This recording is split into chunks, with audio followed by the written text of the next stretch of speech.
Hello Internet, welcome to Technical Interview Key Point Review.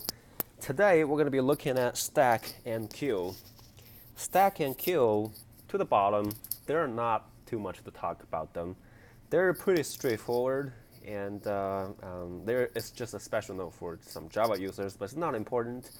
But we still have to look into what you need to know about stack and queue that might come up in the interview. So let's get to it.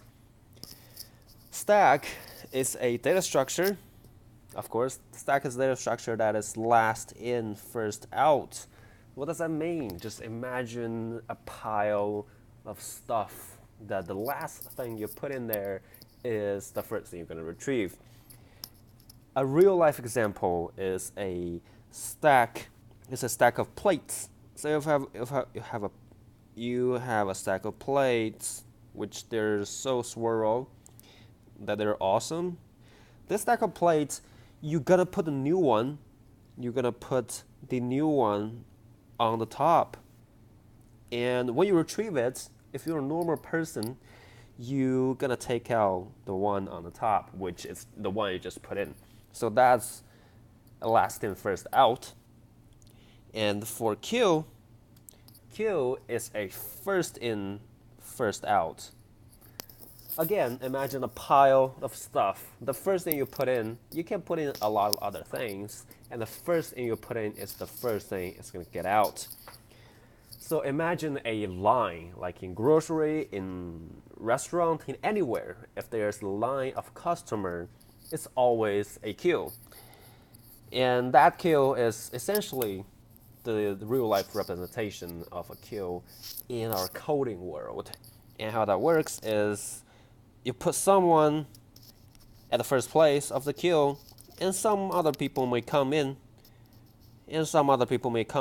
but the first person that's going to be served is the first one who came in. And this guy has been waiting for a long time. He deserves a table first in the restaurant. So that's the basic idea of what they are and what they're good for. Like the stack and queue, they're usually tested by depth first search and breadth first search. Those are the two map search algorithms that the interviewer love to test you about, because it's just so useful. Like everywhere, you can use a depth first search on a graph, or you can use on a tree. It's just a great way to test if you know what is depth first search, what is a breadth first search, and when do you use which one. And for just a quick note, that stack is used in depth first search, and queue is usually used in breadth first search, right? And there are not much to them actually. Stack, pretty simple, as you can imagine a pile of plate. What can they have? You can have a peak. Oh, these are the methods on stack. You can have a peak, which you can see. We have a white plate on the top of it. So peek is you look at it. Is you look at this pile of plate. You don't actually do anything. You just see what is on the top of it. And push is you put a new plate on the top of it, which is in a sense inserting a new element into this data structure. So push is, at least all of these are the names in Java, the method names in Java, signature names. And with push, also you have a pop. What pop is doing is essentially doing a peek and a retrieves item. Actually delete this one. It deletes the first plate. It returns you the elements you put in. And the last method you need to know about is empty.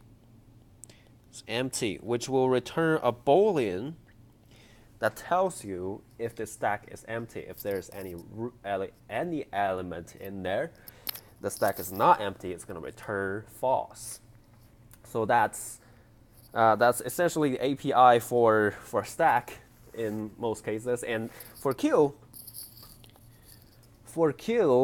what you have? You have a add, which is adding in something into adding in one element into the queue, which in this case we put in the first one. Oh, this tool doesn't exist yet, so we put in the first element in our queue. We use a add, and same with add is offer. This is only in Java. Add and offer, they're both just adding in something into the queue, and you have peak or element. These are, peak, the same explanation as stack. I believe you know what I'm talking about. And after that, you have a pull or remove. That's gonna delete the first element. That's gonna delete the head of the queue, the one that should be deleted, and return you that one. So that's about the API for queue. So I said we have a special note for Java users. That's this. That's in Java. Okay, let's move this around. In Java, instead of using stack and queue, it's recommended to use a DAC. It's recommended to use a DAC. What is a DAC? A DAC is the abbreviation of double-ended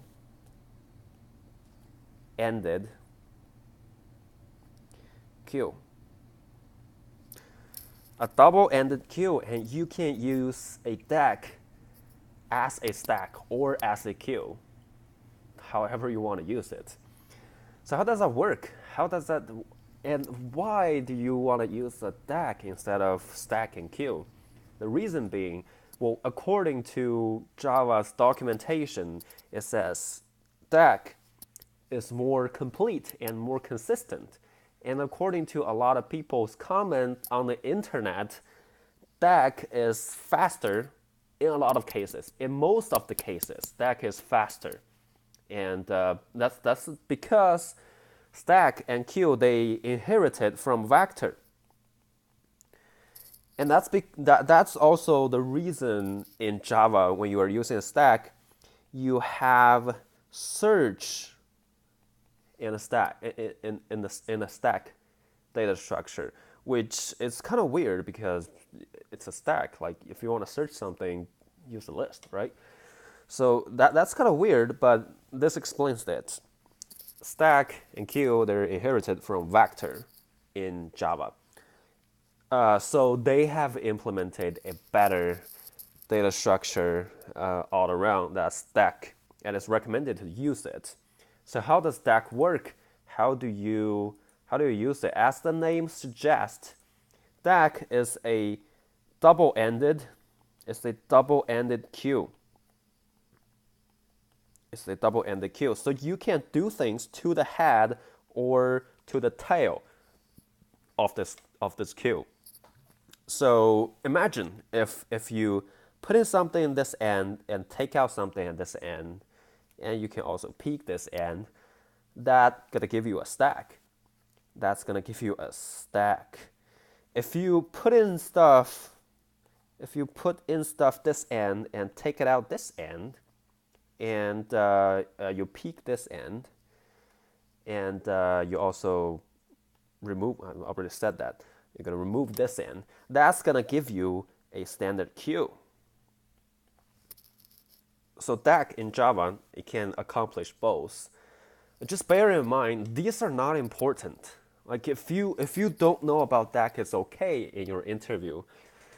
You can completely just write a pseudocode and you're okay. You don't need to write completely functional Java code in most cases. But if you're doing an online test, online assessment, or you're doing an interview with an interviewer and he wants you to run it, then you need to know about this. And given you're also written everything in Java. They need to know about this. But normally, if you just describe your algorithm and you write it down on whiteboard, pseudocode is completely fine in almost most of the cases. In almost every cases. Almost every case is not. Excuse my English. So, how does this work in detail? So in Java, we have the DEX API. No, leave this here. We have the DEX API, which it has all of these functions. It has add, last, or offer, last. It has remove, first, or poll first. And you have get first or peek first.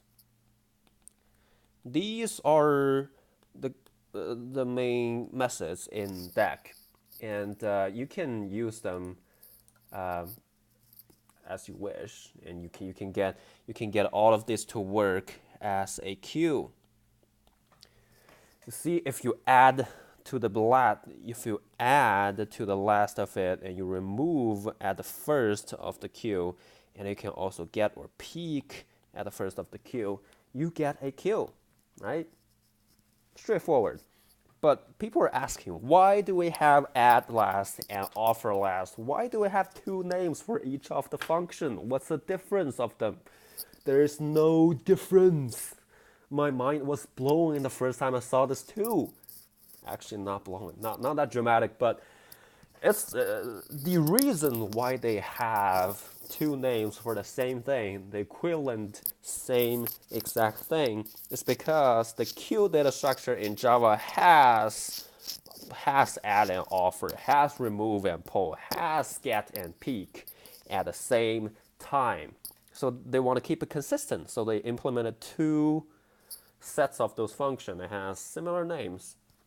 So it's making your life easier. You can remember any set of them and get away with it, right? So that's for queue if you use those functions. And if you want to use a stack, all you need to do is just add first, which will place stuff in the first place. And you can remove first, which is going to take out at the first place. And you can peek first.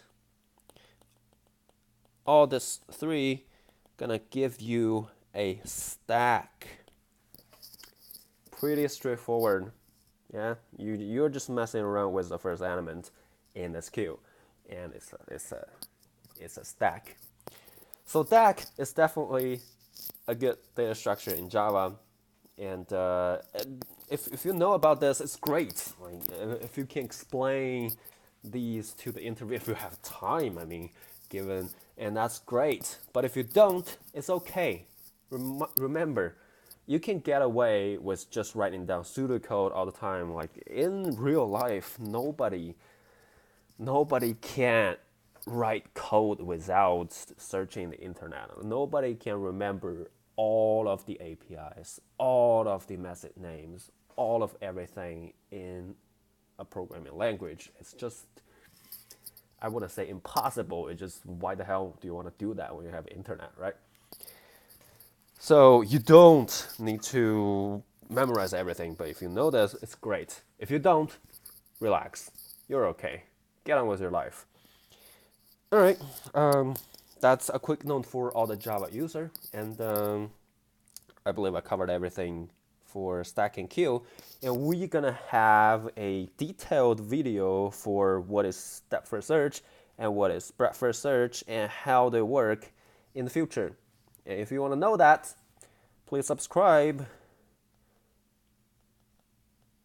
I think that's about it, right? Please subscribe to this channel and hit the like button and hit the bell button. I'm an artist. And I'll see you next time.